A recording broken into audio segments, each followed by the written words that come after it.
તો નમસ્કાર મિત્રો, આપણે રસ્તાની અંદર પૂર પીડિતોની મુલાકાતની અંદર ફરી રહ્યા હતા અને એ જ સમયની અંદર જલાણાથી આગળ આપણે ગોલપ નેસડા જોડે એક ગૌશાળા આવે છે ને ગૌશાળાનું નામ છે ભારેશ્વર ગૌશાળા, એટલે કે ભગવાન શંકર ઉપર નામ છે. પહેલાં તો હું તમને બતાવી દઉં કે અહીંયા રસ્તો તૂટી ગયેલો છે. બતાવો, આ જો રસ્તો આખો તૂટી ગયો છે, પૂરની અંદર બધું તણાઈ ગયું. જીસીબીથી ગૌશાળામાં જવાનો રસ્તો બંધ થઈ ગયો છે. પાછળ તમે શેડ જોઈ શકો, ગૌશાળામાં હાલ જવાય એવું નથી, સંપર્ક વિહોણું થઈ ગયું છે અને લગભગ એવું કહેવામાં આવી રહ્યું છે કે 50-1થી વધારે ગાયોનું મૃત્યુ અહીંયા થઈ ચૂક્યું છે. ખૂબ જ ભારે નુકસાન થયું છે ભારેશ્વર ગૌશાળામાં અને ગૌ પ્રેમી લોકો સતત સેવામાં લાગેલા છે, સતત સેવા કરી રહ્યા છે. હમણાં મેં તમને દોણવાળું બતાવ્યું, લોકો દોણ લઈને આવી રહ્યા હતા. ત્યારબાદ આ બધા યુવાનો સતત સેવામાં છે.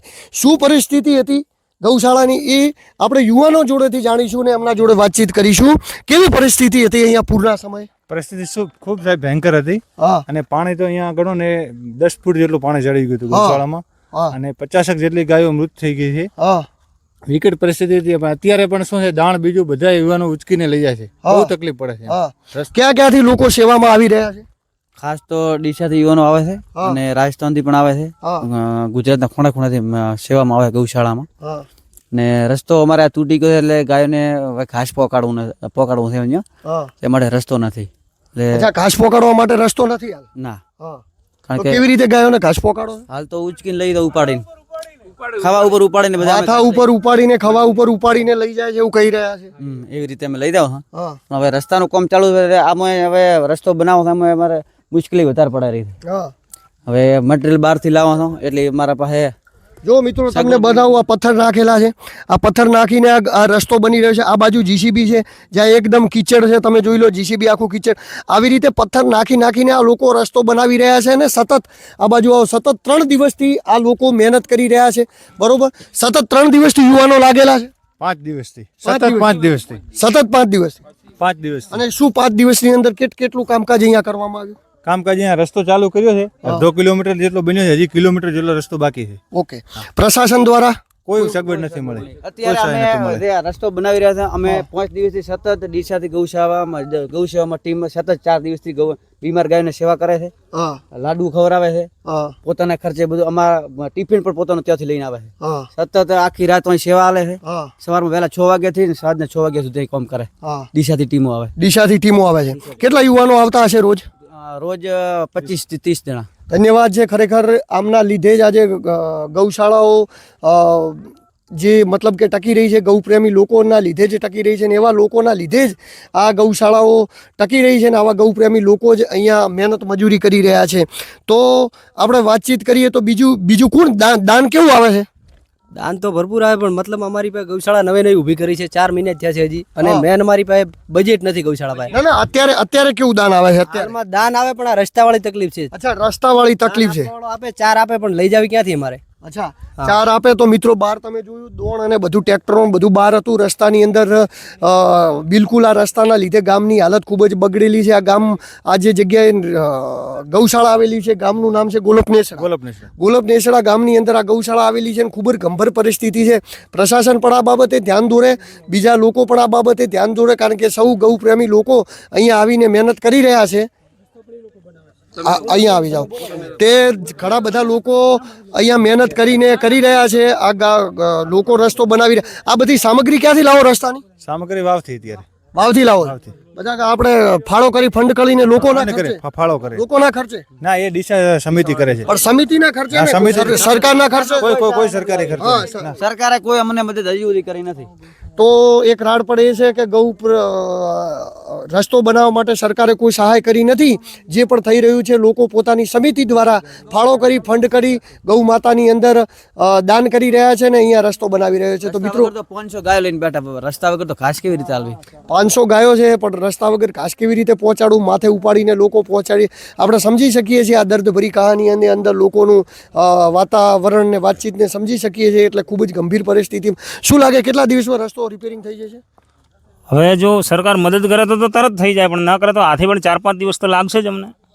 હાથે લોકો મજૂરી કરી રહ્યા છે, 5 વાર જાત મહેનત જિંદાબાદ. મેં તમને કીધું હતું ને કે સુઈ ગામનો વિસ્તાર છે, વાવનો વિસ્તાર છે, આમને કોઈની મદદ જરૂર નથી. કોઈ લીલી ઝંડીઓ આપીને તમે રાશનની ટ્રકો ફેરવશો, તમે કીટોનું વિતરણ કરશો કે નહીં કરો. સાચા અર્થની અંદર અહીંનું યુથ, અહીંનો યુવા એટલો લડાયક છે કે તમે જુઓ, આ રસ્તો બનાવી દીધો છે. પથ્થર લાઈને બતાવો એ બી ભાઈ, આ રસ્તો બનાવી દીધો છે. આ સરકારની તાકાત નથી કે 5 દિવસની અંદર આ કરી શકે, પરંતુ અહીંના યુવાનોએ કરી બતાવ્યું છે. ને આ એ જ યુવાનો છે, આ બાજુ બતાવો ભાઈ, આ એ જ યુવાનો છે, આ એ જ યુવાનો છે, આ એ જ ભારતના યુવાનો છે જેમને આ વસ્તુ કરી બતાવી છે. ને આવા બહાદુર યુવાનો જ્યાં સુધી આપણા દેશની અંદર છે ત્યારે કોઈ પણ પરિસ્થિતિની અંદર આ યુવાનો લડતા રહે. યુવાનોની અંદર તાકાત પૂરી પાડવામાં આવી છે, જે યુથ પૂરું પાડવામાં આવી છે, દિશાથી આવીને જે યુવાનો સેવા કરી રહ્યા છે એને ક્યાંક ને ક્યાંક પ્રેરણા સ્ત્રોત એવા આપણી સાથે જોડાઈ ચૂક્યા છે.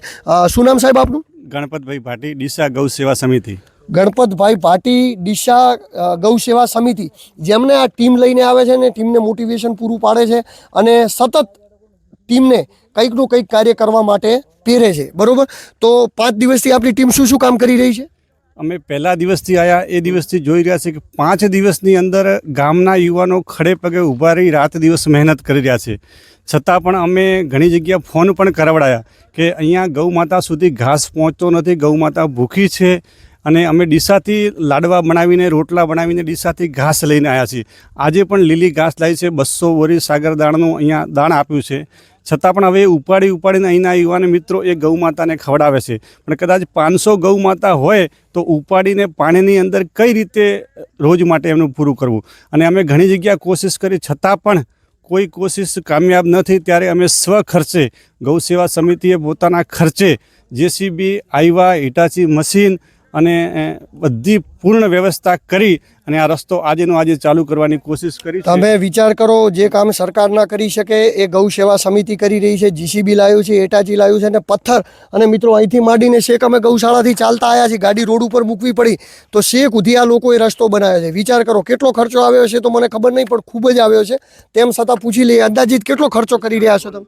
ખર્ચો 10 લાખથી ઉપર થશે. પાંથાવાડાથી અમે મોરમ ભરીને ઠેઠ લાવી છે અને બીજી અત્યારે વાવથી મળી ગઈ એટલે એ લાવી છે. ત્યારે અત્યારે રસ્તો ચાલુ થયો, કારણ કે અર્જન્ટમાં બધી જગ્યા મોરમ પણ મળે એમ નથી, પાણી ભરાઈ ગયેલા હતા. છતાં પણ લોકોની લાગવગ કરી અને સેવાભાવી સંસ્થાઓની લાગવગ કરી અને અમે હિટાચી મશીન પાણીમાં પણ લગાવી અને મોરમ લાવીને અત્યારે રસ્તો બનાવીએ છીએ. કોઈ પણ હિસાબે 3 દિવસની સખત મહેનતે આ રસ્તો બનશે, ત્યારે ગૌ માતા સુધી ઘાસ પહોંચશે.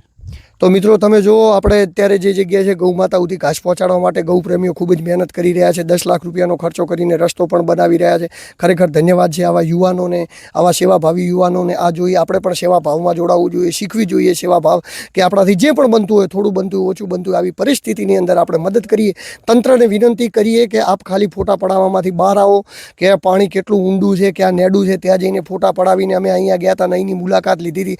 આટલા બધા નેતાઓ છે, નેતાઓને મારે એમ કહેવું છે કે કરોડો રૂપિયાની ગાડીઓ લઈને ફરો છો, કરોડો રૂપિયાના ભ્રષ્ટાચાર કરીને તમે કરોડો રૂપિયા ભેળા કર્યા છે.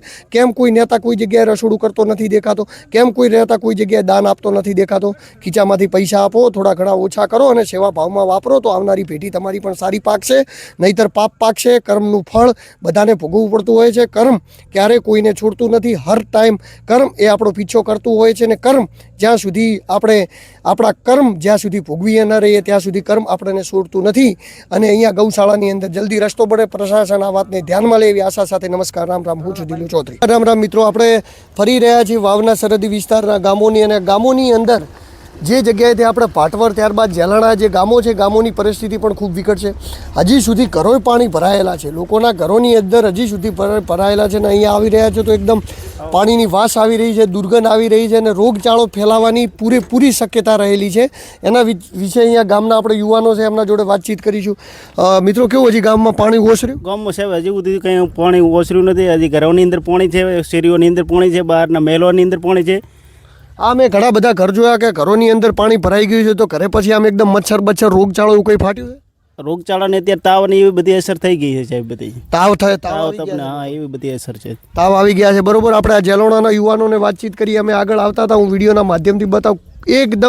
એકદમ ભાઈ આ જો ફૂલ ગંદકી અને પાણી, બસ રોડ ઉપર ખાલી પાણી નથી, બીજે બાકી બધા જ વિસ્તારની અંદર પાણી છે, જે હું તમને રસ્તાની અંદર બતાવીશ. તો તંત્ર દ્વારા કેટલી મદદ મળી એવામાં આવી? સાહેબ તંત્ર દ્વારા કોઈ પણ મદદ મળી નથી અહીંયા.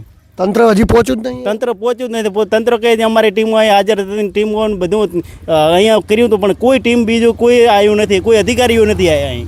કોઈ અધિકારી નથી આવ્યા, કોઈ આવ્યા. તંત્ર નથી આવ્યા, કોઈ સહાય હાલવાની વાત નથી થઈ. સહાય પૂર પીડિતમાં લીધું ગામને, હા સહાયપુર પીડિતમાં લીધું છે.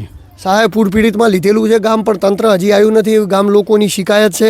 બરોબર, અને ખૂબ જ મોટા પ્રમાણમાં રોગચાળો ફાટી નીકળે એવી પણ આશંકા આ ગામની અંદર વ્યક્ત થઈ રહી છે, કારણ કે ખૂબ જ ગંદકી છે અહીંયા. તો મિત્રો તમે જોઈ રહ્યા છો આ ખેતરોની અંદર પાણી ભરાયેલા છે. સમગ્ર જગ્યાએ આપણને બતાવતા આગળ જઈશું ગાડીની અંદરથી. બરોબર, આ બાજુ ખૂબ જ ભાટવર અને સાઈડ બધા જ ખેતરોની અંદર પાણી ભરાઈ ગયા છે ફૂલ. તમે આ જોઈ શકો છો, અહીંયા આ જે વાડ છે ત્યાં બહાર પાણી દેખાઈ રહ્યા છે, આખો ખેતરો ભરાયેલા છે, આખું ગામમાં આ રીતે પાણી ભરાયેલું છે અને ફૂલ ગંદકી છે. અને લોકોનું કહેવું છે કે હજી 20 દિવસથી વધારે દિવસ થશે પાણી ઓસરતા, અને પાણી ઓસરતા આટલો ટાઈમ લાગશે. જો આ તબેલો છે, આ ઘર બતાવી રહ્યો છું તમને, એ બી ભાઈ ઊભા રાખી ભેંસો છે ઘરની બહાર લાવીને લોકોએ બાંધી દીધી છે, કારણ કે ખેરની અંદર પાણી ભરાઈ ગયું છે. અને એટલું બધું પાણી ભરાઈ ગયું છે કે બસ આ લોકો બસ આ રીતે પરેશાન છે. અહીંયા સરહદી વિસ્તારોની અંદર ઘણા બધા ગામડાઓ એવા છે. જો આ ઘરની અંદર ઘરની દશા તમે જુઓ, ઘરની અંદર લોકો કેવી રીતે રહ્યા છે, આ ગંદકીની અંદર રહી રહ્યા છે લોકો. આનાથી મચ્છર બીમારી ફાટવાની ફૂલ શક્યતા છે. આરોગ્ય તંત્ર પણ હજી આ જગ્યાએ પહોંચે, કારણ કે મચ્છર ખૂબ જ ફાટી ચૂક્યા છે, ગંદકી ખૂબ ટાંકી ચૂકી, ઢોર જેવું ખૂબ જ મરી ચૂક્યા છે, જેમનો નિકાલ નથી થયો. એમાંથી રોગચાળો ફાટવાની ખૂબ જ શક્યતાઓ રહેલી છે. પછી આ બાજુ હું તમને બતાવું તો આ બાજુનું જે આ બાજુ આખું ખેતર ભરેલું છે. ત્યારબાદ વાતચીત કરીએ તો આખા ખેતરોના ખેતરો ભરેલા છે. રસ્તાનો નજર લાવો, આ બાજુ હું બતાવું એ બી ભાઈ. બરોબર, તો આ બાજુ તમે જુઓ તો આખું ખેતર ભરેલું છે પાણીથી. બરોબર, અને આ રીતે સંપૂર્ણ જેમ જેમ તમે આગળ વધતા જઈશું એમને હળંગ વાતચીત, હળંગ રોડ ઉપર બધી જ જગ્યાએ આમ પાણી જ જોવા મળી રહ્યું છે. આ જો આપ જોઈ શકો છો કેટલું બધું પાણી ભરેલું છે, એટલે રોગચાળો ફાટવાની સંપૂર્ણ શક્યતાઓ રહેલી છે. ગળા ડૂબ થઈ ગયા છે બધા જ ઘરો મોટા ભાગે પાણીની અંદર. તો આગળ પણ આપણે બતાવીશું. તો મિત્રો આપ જોઈ રહ્યા છો રસ્તાની અંદર જતા હતા પાક બળીને ખાક થઈ ગયા છે. બરોબર, કશું જ રહ્યું નહીં ખેતરની અંદર. ને આ બાજુ તમને બતાવું તો આ જે ખેડૂતનું ઘર છે આપ જોઈ શકો છો, ઘર પણ પાણીની અંદર ડૂબેલું છે. આવી તો અહીંયા ગામડે પરિસ્થિતિ છે. આપણે છીએ અત્યારે જેલાણાવાળા રસ્તે જઈ રહ્યા છે. જેલાણાથી આગળ આપણે ગોલપ નેસડાવાળા રસ્તે છીએ, અને સંપૂર્ણ રસ્તો ભરાયેલો છે. સંપૂર્ણ રસ્તો ક્યાંય એવું છે નહીં કે જમીન આમ કોરી જોવા મળે. ખાલી એક સડક છે, સડકની અંદર નથી, બાકી સંપૂર્ણ જગ્યાએ પાણી છે.